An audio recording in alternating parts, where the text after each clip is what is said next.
Physiology बघू आपण embryonic डेव्हलपमेंटमध्ये unit तिसरं चालू करतोय आता. तर याच्यामध्ये फिजिओलॉजी काय आहे म्हणजे कोणते फिजिओलॉजिकल चेंजेस होतात ते आपण पाहू.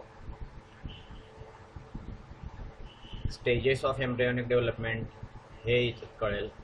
इम्प्लांटेशनच्या आधी एम्ब्रियोनिक डेव्हलपमेंट काय होते, नंतर इम्प्लांटेशनची प्रोसेस काय आहे, नंतर 4 एम्ब्रियोनिक मेम्ब्रेन कसे असतात, गॅस्ट्रुलेशन काय आहे, प्लासेंटा कसा तयार होतो, त्याचे फंक्शन्स काय आहे, एम्ब्रियो ट्रान्सफॉर्म कसा होतो फ्लॅट डिस्कमध्ये, आणि 3 डायमेन्शनल शेप काय आहे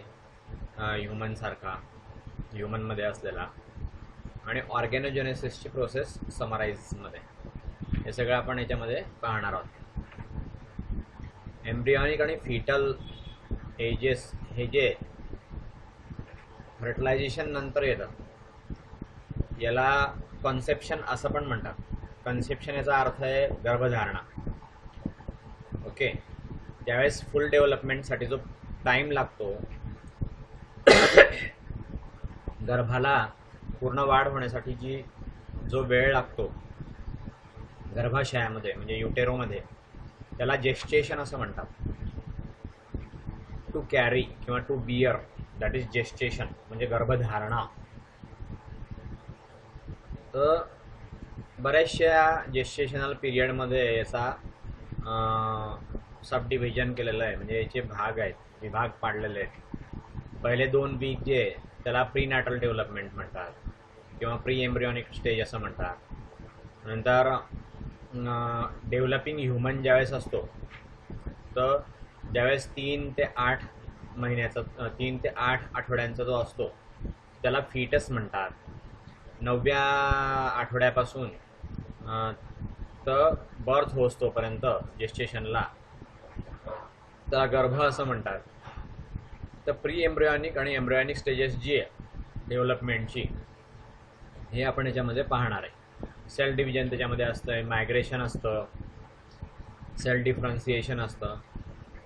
एम्ब्रियॉनिक पिरियड जो आहे तर त्यातनं ऑर्गन सिस्टीम तयार व्हायला लागतात, त्यांचे स्ट्रक्चर तयार व्हायला लागतात छोट्या प्रमाणामध्ये. ऑर्गन्स जे आहेत ते नॉन फंक्शनल असतात किंवा काही थोडेफार फंक्शन करतात. तर हे सगळं आपण याच्यामध्ये बघणार आहे. तर प्री इम्प्लांटेशनमध्ये एम्ब्रियॉनिक डेव्हलपमेंटमध्ये काय होतं ते आपण पाहू. ओके, तर फर्टिलायझेशन झालं की झायगोट आणि त्याचे जे असोसिएटेड मेम्ब्रेन्स असतात त्याला कन्सेप्टस असं म्हणतात. ते युटेरसमध्ये जायला लागतात. पेरिस्टाल्टिक मूवमेंट असते, नंतर आतमध्ये सिलिया असतात, त्या सिलिया मूवमेंट करत असतात, आणि तो जो फर्टिलाइज्ड एग आहे किंवा झायगोट आहे तो युटेरसकडे जायला लागतो. हा जो झायगोट आहे याच्यामध्ये 5 ते 6 रॅपिड मायटोटिक सेल डिव्हिजन होतात. प्रत्येक क्लिव्हेजमध्ये या सेल डिव्हिजन होत राहतात आणि टोटल व्हॉल्यूम त्याचा वाढत नाही, पण सेलची संख्या वाढते. ओके, तर ह्या ज्या डॉटर सेल्स आहेत ह्या याच्यामध्ये प्रोड्यूस होत राहतात क्लिव्हेजने. त्याला ब्लास्टोमियर असं म्हणतात, आपण पाहिलं आहे. ओके, अप्रॉक्सिमेटली 3 दिवस झाले फर्टिलायझेशन नंतर की 16 सेलची स्टेज येते आणि मग तो युटेरसमध्ये येतो. सेल ज्या आहेत त्या लूजली ग्रुप असतात, त्यांच्यामध्ये एवढा कॉम्पॅक्ट नसतात. ओके, सॉलिड मास सारखं ते दिसत असतं, म्हणून याला मोरुला असं म्हणतात. मोरुला म्हणजे छोटी मलबेरी. मलबेरीचं फळ कसं असतं तसं ते दिसत असतं, छोटी मलबेरी. ज्यावेळेस तो युटेरसमध्ये येतो तर हा जो कन्सेप्टस आहे तो फ्लोट होतो, म्हणजे तरंगतो. बऱ्याच दिवस तो तरंगत राहतो त्या युटेरसमध्ये आणि डिव्हिजन त्याचं चालू असतं. 100 सेल्स साधारणपणे त्याच्या आतमध्ये तयार होतात. न्यूट्रिटिव्ह एंडोमेट्रियल सिक्रेशन्स त्याच्यामध्ये होत राहतात. त्याला युटेराईन मिल्क असं म्हणतात. हे युटेराईन लायनिंग जे हे ह्या दरम्यान जाड होत राहतं.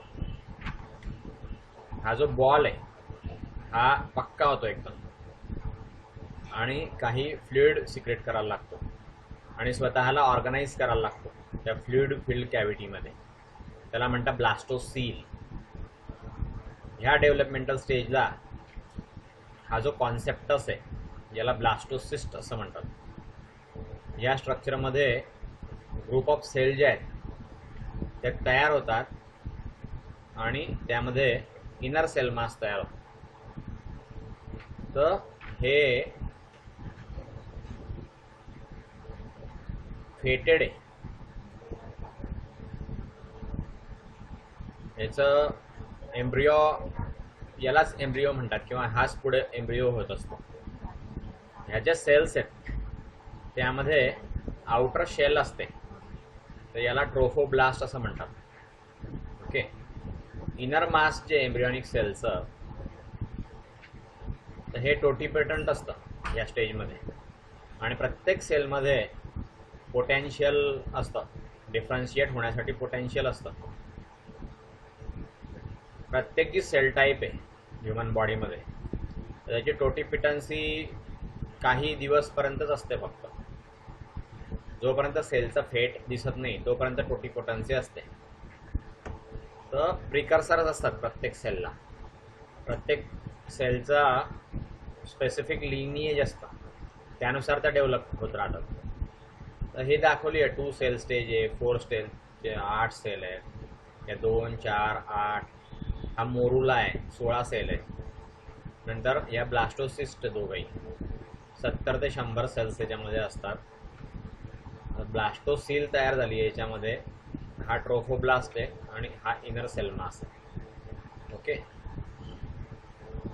याच्यामध्ये फिगर चांगला दाखवलेले आहेत आणि थोडंसं फिजिओलॉजी पण सांगितलेली आहे. ती आपल्याला 3ऱ्या युनिटमध्ये जी फिजिओलॉजी आहे ती फिजिओलॉजी आपल्याला याच्यामध्ये पाहायला मिळेल. ओके. तर ब्लास्टोसिस्ट तयार होते आणि मग ट्रोफोब्लास्ट जे आहे त्याच्यामधून एन्झाईम बाहेर पडायला सुरुवात होतं आणि झोना पेलुसिडा जो आहे तो डिग्रेड व्हायला सुरुवात होते. याला हॅचिंग असं म्हणतात. कॉन्सेप्टस जो आहे तो ब्रेक होतो झोना पेलुसिडापासून. ओके. आणि इम्प्लांटेशनची तयारी करायला लागतो. इम्प्लांटेशन म्हणजे काय, तर तिथे प्लासेंटाला चिकटणे, त्या प्लासेंटामध्ये त्याचं कनेक्शन तयार होतं. तर हे आपल्याला इम्प्लांटेशनचं स्ट्रक्चर आपल्याला पाहू शकतो आपण. ब्लास्टोसिल ज्यावेळेस ॲपियर होतं त्यावेळेस. ओके. नाव इम्प्लांटेशन हे जे काय म्हणतात त्याला,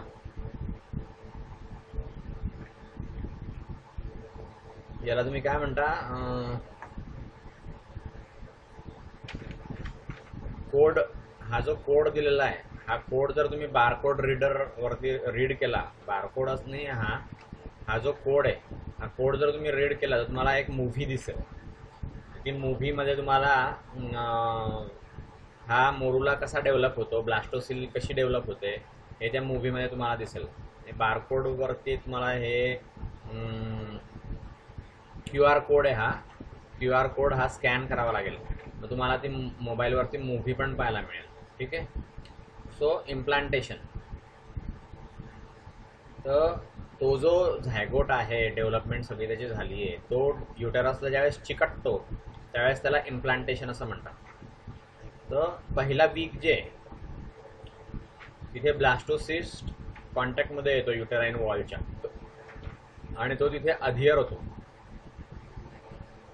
स्वतःला एम्बेड करतो तो युटेराईन लाइनिंगमध्ये. ट्रोफोब्लास्ट सेल्स आतमध्ये घुसतात आणि इम्प्लांटेशनची प्रोसेस चालू होते, ज्यामध्ये सिग्नल्स जे आहेत ते प्री एम्ब्रियॉनिक स्टेजला डेव्हलपमेंटच्या येतात. इम्प्लांटेशन जे ते अकंपनीड असतं, मायनर ब्लिडिंग त्यामुळे होतं. ब्लास्टोसिस्ट जी आहे ती फंडसमध्ये इम्प्लांट होते. युटेरसचं जे फंडस आहे त्याच्यामध्ये इम्प्लांट होते. युटेरस म्हणजे गर्भाशय, एवढं लक्षात ठेवा. ओके. पोस्टेरियर वॉलला फंडसमध्ये इम्प्लांटेशन होतं. एंडोमेट्रियम फुल्ली डेव्हलप जर नसेल तर तिथे ब्लास्टोसिस्ट तयार होतात. ब्लास्टोसिस्ट ह्या डिटॅच होतात आणि मग बेटर स्पॉट ते बघतात सिग्निफिकंट पर्सेंटेज त्यामध्ये ब्लास्टोसिस्टचं पाहिजे इम्प्लांट होण्यासाठी. 50 ते 75% ब्लास्टोसिस्टचं पर्सेंटेज पाहिजे. तर तो काही ठिकाणी इम्प्लांट होऊ नाही शकत. ज्या ठिकाणी बारीक लेअर असते त्या ठिकाणी इम्प्लांट नाही होत. हे ज्यावेळेस होतं तर ब्लास्टोसिस्ट जी आहे ती काही एंडोमेट्रियम शेड करून टाकते मेन्सेस बरोबर. जर इम्प्लांटेशन फेल्युअरचा रेट जास्त असेल ओके तर प्रेग्नन्सीला सेव्हरल ओव्ह्युलेशन सायकल्स लागतात. ओके, जर समजा एम्ब्रियो इम्प्लांटच होत नाही आहे तर तो मग मेन्सेसमधून निघून जातो, बाहेर पडून जातो आणि गर्भधारणच होत नाही. ओके, ओव्ह्युलेशन सायकल्स हे जास्त होतात आणि मग त्याचा इम्प्लांट व्हायला त्याची ग्रोथ आवश्यक असते. ती लेअर जाड झाली पाहिजे. तर हे फिगरमध्ये दाखवलं आहे पा, इथपर्यंत आपण पाहिलं होतं है ना. तर हे इथे वाढवून दाखवलं आहे. ज्यावेळेस इम्प्लांटेशन सक्सेस होतं म्हणजे तो एम्ब्रिओ त्या गर्भपिशवीला चिकटतो चांगला,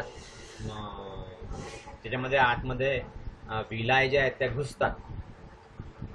तर ब्लास्टोसिस्ट एंडोमेट्रियमला चिकटते.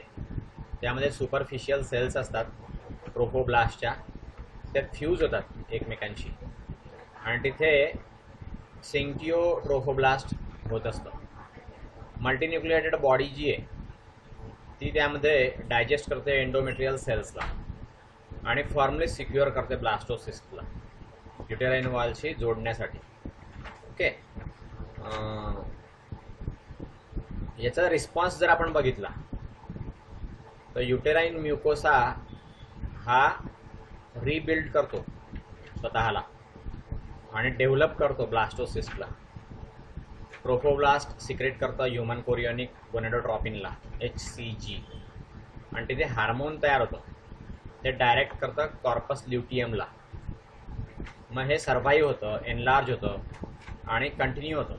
प्रोजेस्टेरॉनचं सिक्रेशन चालू राहतं. ओके, प्रोजेस्टेरॉन तयार करायला लागतं. ते प्रोजेस्टेरॉन हे हार्मोन आहे.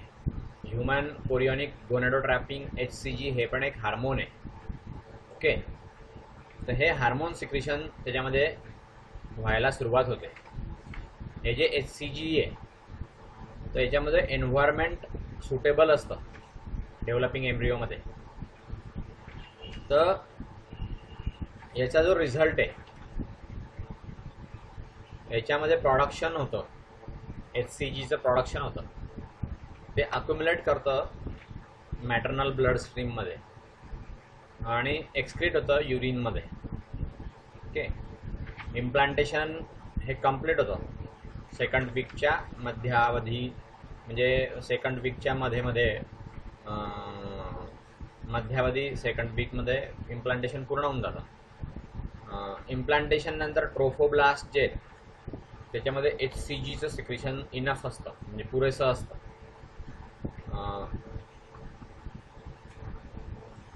होम युरिन प्रेग्नन्सी टेस्ट जर आपण केली तर तो पॉझिटिव्ह रिझल्ट दाखवतो.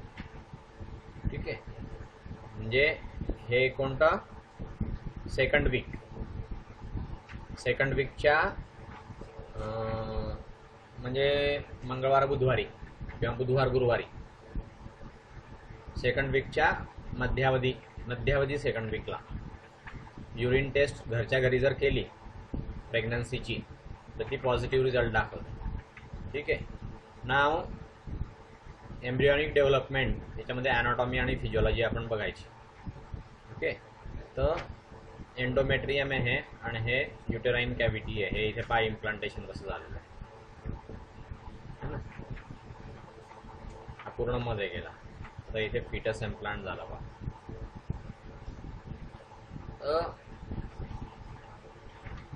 एम्ब्रियो इम्प्लांट होतो बॉडीच्या आतमध्ये युटेरसमध्ये, तर ग्रोथ आणि डेव्हलपमेंटला सपोर्ट होतं. त्या एम्ब्रियोच्या ग्रोथला आणि डेव्हलपमेंटसाठी सपोर्टिंग असतं ते. काही 1 ते 2% कंडिशनमध्ये ओके एम्ब्रियो हा एक तर युटेरसच्या आउटसाइडला इम्प्लांट होतो, त्याला एक्टोपिक प्रेग्नन्सी असं म्हणतात, किंवा अशा ठिकाणी तो इम्प्लांट होतो युटेरसमध्ये की ज्यामुळे प्रेग्नन्सीला कॉम्प्लिकेशन्स येतील. एम्ब्रियो जर इम्प्लांट झाला इन्फिरियर पोर्शनमध्ये, युटेरसच्या इन्फिरियर पोर्शनमध्ये, तर प्लॅसेंटा जो आहे तो जास्त वाढतो. सर्व्हिक्सच्या ओपनिंगपर्यंत तो प्लासेंटा वाढून जातो आणि मग ह्या कंडिशनला प्लासेंटा प्रिव्हिया असं म्हणतात. हे डिसऑर्डर आहे ओके. त्यामुळे सर्व्हिक्सचं जे ओपनिंग आहे त्यामधून प्रेग्नन्सी व्हायला फार कठीण होत जातं. खालच्या बाजूला तो गर्भ चिकटल्यामुळे, प्लासेंटा खाली डेव्हलप झाल्यामुळे.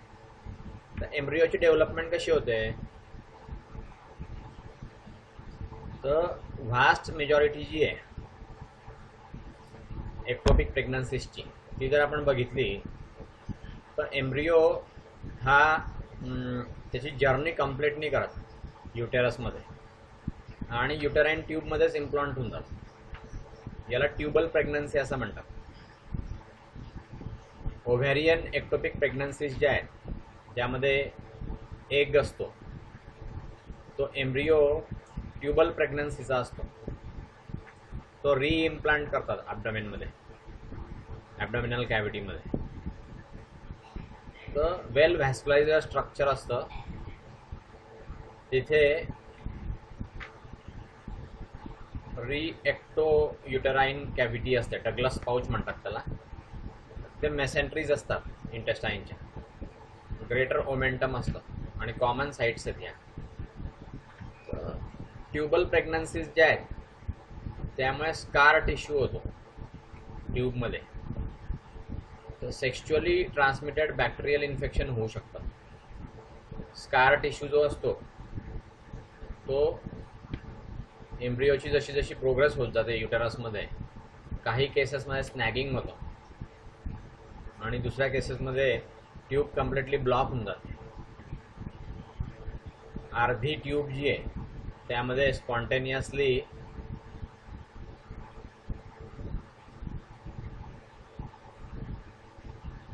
ऑटोमॅटिक रिझॉल्व होतात. इम्प्लांटेशन जे युटेराईन ट्यूबमध्ये त्यामुळे ब्लिडिंग होतं, तर स्मूथ मसल कॉन्ट्रॅक्शन होतात त्यामुळे आणि एम्ब्रियो एक्सपल होतो. रिमेनिंग केसेसमध्ये मेडिकल किंवा सर्जिकल इंटरव्हेन्शन्स करतात आणि एक्टोपिक प्रेग्नन्सी जी आहे ती जर लवकर लक्षात आली तर एम्ब्रियोची डेव्हलपमेंट ही थांबवून घेतात. सायटोटॉक्सिक ड्रग देऊन त्या एम्ब्रियोची डेव्हलपमेंट थांबवतात, मिथोट्रेक्सॅट. त्यामुळे फोलिक ॲसिडचं मेटाबॉलिझम थांबतं. डायग्नोसिस मात्र जर उशिरा झालं तर ती युटेराईन ट्यूब जी आहे ती ऑलरेडी तुटून गेलेली असते. तर याच्यामध्ये सर्जिकल रिपेअर करावा लागतो. जर समजा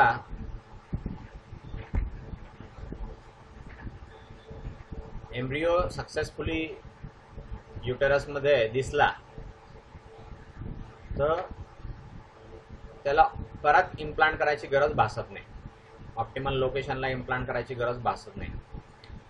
फंडस किंवा पोस्टेरियर वॉल जी आहे युटेरसची त्यामध्ये तो ऑटोमॅटिक इम्प्लांट होऊन जातो. प्लासेंटा प्रिव्हिया जो आहे एम्ब्रियो या इंटरनलला जर समजा इम्प्लांट झाला तर युटेरसमध्ये तो सर्व्हिक्सच्या इंटरनल ओपनिंगच्या वरच्या बाजूला इम्प्लांट होतो. फिटस जसा जसा वाढतो तर प्लासेंटा पार्शली किंवा कम्प्लिटली कव्हर करतो त्याला. ओके, सर्व्हिसचं ओपनिंग जे आहे ते पण कव्हर करतो. 0.5% प्रेग्नन्सीजमध्ये फक्त हे होतं. प्लासेंटा प्रिव्हिया हा ब्लिडिंग कॉज आहे अँटीपार्टम हिमोरेजचा. Profuse vaginal bleeding after week 24 of pregnancy but prior to child birth खूप जास्त रक्तस्राव होतो. Okay,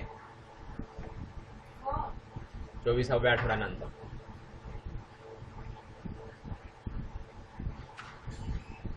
so that is placenta प्रिव्हिया.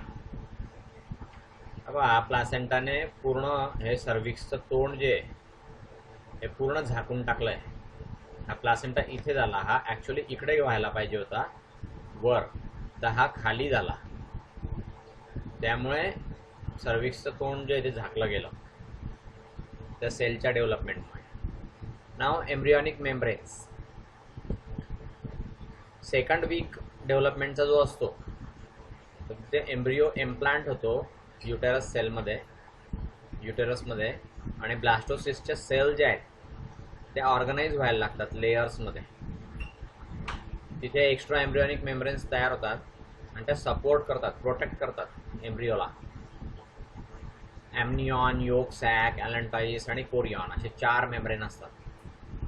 ज्यावेळेस सुरुवातीला सेकंड वीकची ज्यावेळेस सुरुवात असते तर सेल जे आहेत इनर सेल मासच्या सेल्स त्या 2 लेअरमध्ये डिस्क तयार करतात एम्ब्रियॉनिक सेलची. त्यामध्ये जी स्पेस असते त्याला एम्निओटिक कॅव्हिटी म्हणतात. ती ओपन होते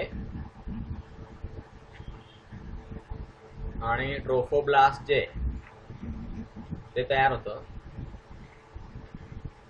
सेल्स जे आहेत अपर लेअरमध्ये डिस्कच्या म्हणजे इपिब्लास्ट असतं आणि ते एम्निओटिक कॅव्हिटी तिथे येते. तर मेम्ब्रेन तयार होतात, ॲम्नियॉन तयार होतं सेकंड वीकच्या शेवटी. ॲम्नियॉनमध्ये ॲम्निओटिक फ्लुइड असतं, एम्ब्रियोच्या आजूबाजूला ते डेव्हलप होतं. अर्ली डेव्हलपमेंट जी ॲम्निओटिक फ्लुइडची त्यामध्ये फिल्ट्रेट असतं मॅटर्नल प्लाझ्मास. पण किडनी जी आहे फिटसची ती फंक्शन करायला सुरुवात करते. 8व्या आठवड्यामध्ये किडनी फंक्शन करते आणि युरिन तयार व्हायला लागतं. ॲम्निओटिक फ्लुइडचा जो व्हॉल्यूम आहे तो युरिनने भरतो. ॲम्निओटिक फ्लुइडमध्ये फ्लोट करत असतो एम्ब्रियो. मग फिटस जो आहे तो ट्रॉमापासून आणि टेम्परेचर चेंजेसपासून सेव्ह होतो. त्यामुळे फ्लुइडमध्ये तो इझिली फ्लुइडमध्ये मूव्ह करू शकतो. त्यामध्ये सॉलोईंग होतं किंवा तो ब्रिदिंग पण सुरुवात करतो युटेरसच्या बाहेर. सो अशा रीतीने डेव्हलपमेंट दिसते. एम्ब्रियॉनिक डिस्क अशी वाढते. वेंट्रल साईडला एम्ब्रियॉनिक डिस्कच्या ॲम्नियॉनच्या अपोजिटला काही सेल्स असतात लोअर ट्रोफोब्लास्टच्या. त्या प्रोव्हाइड करतात प्रिमिटिव्ह ब्लड सर्क्युलेशन. म्हणजे एम्ब्रियोला ब्लड सर्क्युलेशन मिळायला लागतं डेव्हलपिंग एम्ब्रियोला. सेकंड आणि थर्ड वीकमध्ये डेव्हलपमेंटच्या त्यांना ब्लड सप्लाय मिळतो. हा प्लाझ्मा नरिशमेंट देत असतो एम्ब्रियोला वीक 4 मध्ये 4थ्या आठवड्यात. योक सॅक हा खूप रिड्यूस झालेला असतो साईजमध्ये आणि मेन फंक्शन जे सोर्स ऑफ ब्लडचं किंवा ब्लड सेल्स त्यामध्ये जर्म सेल्स असतात. या सेल्स गॅमेट्स देतात आणि 3ऱ्या वीकमध्ये फिंगर लाईक प्रोजेक्शन्स बाहेर येतात योकमधून, योक सॅकमधून आणि त्यापासून ॲलंटाईस डेव्हलपमेंट होते. ही प्रिमिटिव्ह एक्सक्रीटरी डक्ट आहे एम्ब्रियोची. तर तो पार्ट असतो युरिनरी ब्लॅडरचा पार्ट असतो. त्याचा स्टॉक आहे योक सॅकचे आणि जो ॲलंटाईस आहे ते एस्टॅब्लिश करता आउटर स्ट्रक्चरमध्ये अम्बिलिकल कॉर्डच्या. लास्ट जो आहे एक्स्ट्रा एम्ब्रियोनिक मेम्ब्रेनच्या लास्टमध्ये कोरियॉन असतो आणि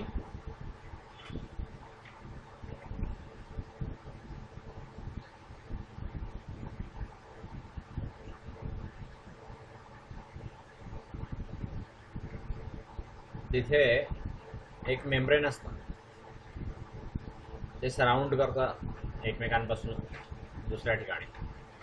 डेव्हलपमेंट कोरियॉनची होते आणि ग्रोथ आणि डेव्हलपमेंट जी प्लासेंटाची ती व्हायला सुरुवात होते. नाव एम्ब्रियोजेनेसिस.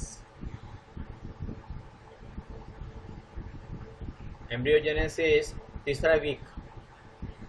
तिसऱ्या आठवड्यापासून डेव्हलपमेंट चालू होते. 2 लेअर डिस्क तयार होतात सेलच्या, त्या 2 लेअरच्या 3 लेअर होतात. गॅस्ट्रोलेशन होतं.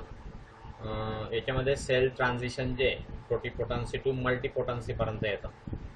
एम्ब्रियो हा शेप घ्यायला सुरुवात करतो, ओव्हल शेपला डिस्क दिसते आणि तिथे इंडेन्शन व्हायला सुरुवात होते. याला प्रिमिटिव्ह स्ट्रिक असं म्हणतात. हे डॉर्सल सरफेसला असतं इपिब्लास्टच्या. हे एक नोड असतो कॉडल एंडला किंवा टेल एंडला. तर प्रिमिटिव्ह स्ट्रिक जी आहे ती ग्रोथ दाखवायला सुरुवात करते. याच्यामध्ये डायरेक्ट सेल किंवा हे मल्टिप्लाय व्हायला सुरुवात होते किंवा मायग्रेट व्हायला सुरुवात होते. ह्या सेल मायग्रेट होतात आणि तिथे प्रिमिटिव्ह स्ट्रिक असते. मग हे लॅटरल साईडला मुवमेंट यांची होते. 2 नवीन लेअर तयार होतात. पहिली लेअर जी आहे ती एंडोडर्म असते. याच्यामध्ये शीट ऑफ सेल्स जे आहेत त्या डिस्प्लेस होतात हायपोब्लास्टमध्ये आणि ह्या योग सॅकला ॲडजस्टंट असतात. सेकंड लेअर जी आहे सेलची त्यामध्ये मिडल लेअर असते किंवा मेसोडर्म असते.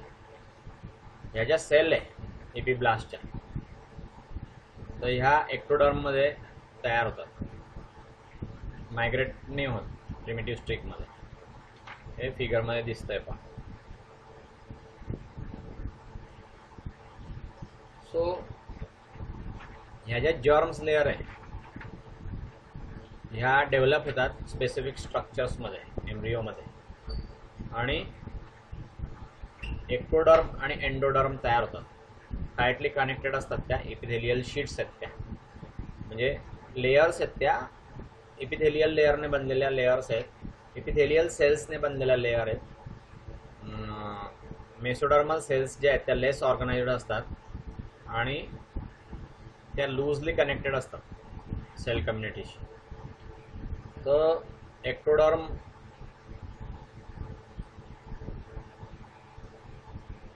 त्यापासून निघते, सेल लिनिएज तयार होतं आणि डिफरन्शिएट करतं ते सेंट्रल किंवा पेरिफेरल नर्वस सिस्टीम तयार होतं आणि सेन्सरी ऑर्गन्स तयार होतात.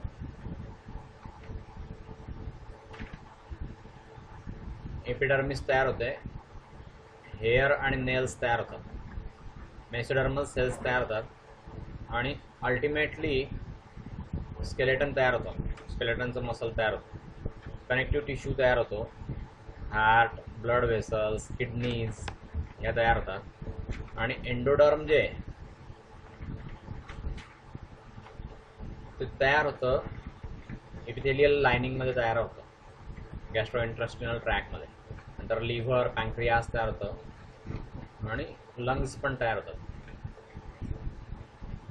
सो असे टिश्यू जे आहेत ते टिश्यू तयार व्हायला सुरुवात होते. आता पहा, एंडोडर्म लेअरपासून डायजेस्टिव्ह सिस्टीम होते, लिव्हर होतं, पॅन्क्रियाज होतं, लंग्स होतात. मेसोडर्मल लेअरपासून सर्क्युलेटरी सिस्टीम होते, लंग्स होतात, एपिथेलियल लेअर.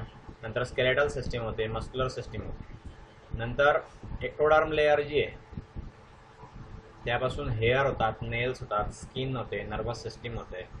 सो अशा पद्धतीने पूर्ण अवयव जे आहेत ते तयार होतात. Fate of germ layers in embryo. Germ लेअरपासून कोणते कोणते ऑर्गन तयार होतात, त्यांचं भविष्य काय आहे ते. नाव प्लासेंटाची डेव्हलपमेंट. फर्स्ट काही आठवडे जर सोडले तर ह्या ज्या सेल्स आहेत एंडोमेट्रियमच्या त्याला डेसिड्युअल सेल्स असं म्हणतात. त्यांची नरिशमेंट होते आणि नेसंट एम्ब्रियो तयार होतो. नेसंट एम्ब्रियो म्हणजे आत्ताच तयार झालेला गर्भ. प्रीनॅटल वीक्समध्ये 14 ते 12 डेव्हलपिंग प्लासेंटा एम्ब्रियोला फिडिंग करण्याचा रोल घ्यायला सुरुवात करतो. आता एम्ब्रियोला फिडिंगचं काम जे आहे ते प्लासेंटामध्ये येतं. डेसिड्युअल सेल्स जे आहेत त्या आता त्यांची काही गरज नसते. मॅच्युअर प्लासेंटा हा टिश्यूजपासून तयार होतो एम्ब्रियोच्या आणि तिथे मॅटर्नल टिश्यू जो आहे एंडोमेट्रियमचा तो दिसतो. हा प्लासेंटा कनेक्ट होतो कॉन्सेप्टसला. अम्बिलिकल कॉर्डने तो कनेक्ट होतो. प्लासेंटाला एम्ब्रियोशी जोडण्याचं काम हा अम्बिलिकल कॉर्ड करतो. डिऑक्सिजनेटेड ब्लड आणि वेस्ट हा फिटसपासून घेऊन जातो. 2 अम्बिलिकल आर्टरीज असतात, त्या न्यूट्रियंट देतात, ऑक्सिजन देतात. मदरकडनं ते आणतात आणि फिटसला देतात. सिंगल अम्बिलिकल व्हेन असते, त्या व्हेनमधून डिऑक्सिजनेटेड ब्लड जे आहे ते परत मदरकडे येत असतं. अम्बिलिकल कॉर्ड जो आहे त्याच्या आजूबाजूला ॲम्नियॉनने कव्हर केलेलं असतं. स्पेसेस जी आहे कॉर्डच्या आजूबाजूला ब्लड वेसल्सची त्यामध्ये वॉर्टन जेली असते. म्युकस डोमेट्रियम असतो ते. त्या जेलीमुळे तो कॉर्ड जो आहे तो प्रोटेक्ट होतो. डेसिडिया बेसालिस त्याला म्हणतात. एम्ब्रियोनिक पोर्शन जे प्लासेंटाचं तिथे सिंक्चिओट्रोफोब्लास्ट असतं आणि अंडरलाईंग सेल्स त्यामध्ये त्या दिसतात ट्रोफोब्लास्टच्या. सायटोट्रोफोब्लास्ट त्याला म्हणतात. हे प्रोलिफिकेशन यांचं व्हायला म्हणजे ते पुढे पुढे वाढायला सुरुवात होतात. प्रोलिफिकेशन म्हणजे वाढ पुढे होणे, अजून चांगली डेव्हलपमेंट होणे. एक्स्ट्रा एम्ब्रियोनिक मेसोडर्मल सेल्स त्याच्यामध्ये दिसतात आणि त्यामध्ये कोरियोनिक मेम्ब्रेन डेव्हलप व्हायला सुरुवात होते. हे एंटायर कॉन्सेप्टच दिसतो याच्यामध्ये कोरियॉनचा. कोरियोनिक मेम्ब्रेन्स तयार होतात, फिंगर लाईक स्ट्रक्चर्स दाखवतात कोरियोनिक व्हिलायशी आणि ते एंडोमेट्रियममध्ये गाडलेले असतात ट्री रूट सारखे. तर फिटल पोर्शन जो आहे प्लासेंटाचा तो आतमध्ये घुसलेला असतो. ट्रोफोब्लास्ट सेल्स परफोरेट करतात कोरियोनिक व्हिलाय आणि एंडोमेट्रियममध्ये घुसतात. रोमोडियल मॅटर्नल ब्लड वेसल्स त्यामध्ये असतात. तिथे आर्ग्युमेंट दिसते, मॅटर्नल ब्लडची आर्ग्युमेंट असते, ऑगमेंट असते मॅटर्नल ब्लड. तर हे व्हिलायमधून सराउंडिंग होतं. मीन व्हाईल फिटल मेसेनकायमल सेल्स ज्या असतात त्या डिराईव्ह होतात मेसोडर्ममधून. व्हिलाय फील होतात आणि डिफरन्शिएट होतात ब्लड वेसल्समध्ये. 3 अम्बिलिकल ब्लड वेसल्स असतात, त्या कनेक्ट होतात एम्ब्रियोशी आणि डेव्हलपिंग प्लासेंटा तयार होतो. असं जॉईंट झालेलं आहे. पहा केवढ्या ब्लड वेसल या इथे पसरल्या आहेत. त्या रक्त पूर्ण फिटसला पुरवतात है ना. प्लासेंटाचा क्रॉस सेक्शन आहे. प्लासेंटा डेव्हलप व्हायला ज्यावेळेस सुरू होतो एम्ब्रियॉनिक पिरियडमध्ये तर तिथे पहिलं सेव्हरल वीकमध्ये फिटल पिरियड असतं प्लासेंटेशनचं. तर 14 ते 16 आठवड्यामध्ये हे पूर्ण होतं. पूर्ण ऑर्गन डेव्हलप झालेले असतात. प्लासेंटा न्यूट्रिशन देत असतो, एक्सक्रेशन करत असतो, रेस्पिरेशन देत असतो, एंडोक्राईन फंक्शनसुद्धा प्लासेंटाचं चालू असतं. तर ब्लड फिटसमधून घेतो तो अम्बिलिकल आर्टरीजमधनं. कॅपिलरीज असतात कोरियोनिक व्हिलायमध्ये, त्या फिल्टर करतात फिटल वेस्ट. ब्लडमधनं फिटल वेस्ट फिल्टर करतात आणि क्लीन आणि ऑक्सिजनेटेड ब्लड जे ते फिटसला पुरवलं जातं. अम्बिलिकल व्हेनमधनं. न्यूट्रिएंट आणि ऑक्सिजन हे मॅटर्नल ब्लडमधून येतं, सराउंडिंग विलायमधनं, कॅपिलरीजमधनं हे फिटल ब्लड स्ट्रीममध्ये येतात. तर काही सबस्टन्सेस जे आहेत ते प्लासेंटामधून जातात, सिंपल डिफ्युजनने जातात. ऑक्सिजन, कार्बन डायऑक्साईड, नंतर लिपिड सोल्युबल सबस्टन्सेस हे सिंपल डिफ्युजनने पास होतात प्लासेंटामधनं. पण बाकीचे जे सबस्टन्सेस आहेत ते मॅटर्नल आणि फिटल ब्लडमधून येत नाही, कारण ब्लड सेल्स ज्या आहेत त्या मूव्ह होत नाही प्लासेंटाच्या अक्रॉस. हे जे सेपरेशन आहे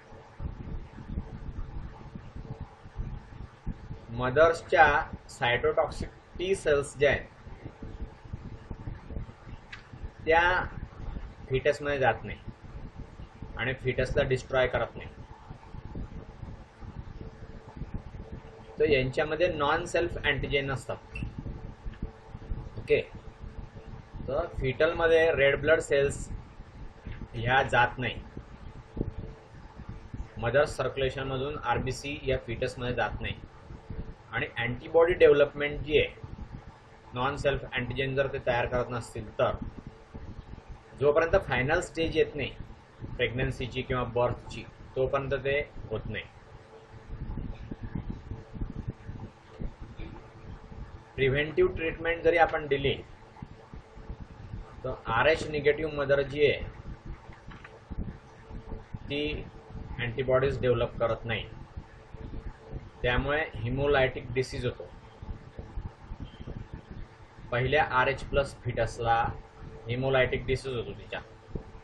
ओके, सो आरबीसी पास नाही होत मदरकडून फिटसकडे. ब्लड सेल्स ह्या एक्सचेंज होत नाही, पण कोरियोनिक व्हिलाय ज्या आहेत त्या बराचसा सरफेस पुरवतात. त्यातनं 2 वे एक्सचेंज चालू राहतं सबस्टन्सेसचं मॅटर्नल आणि फिटल ब्लडमध्ये.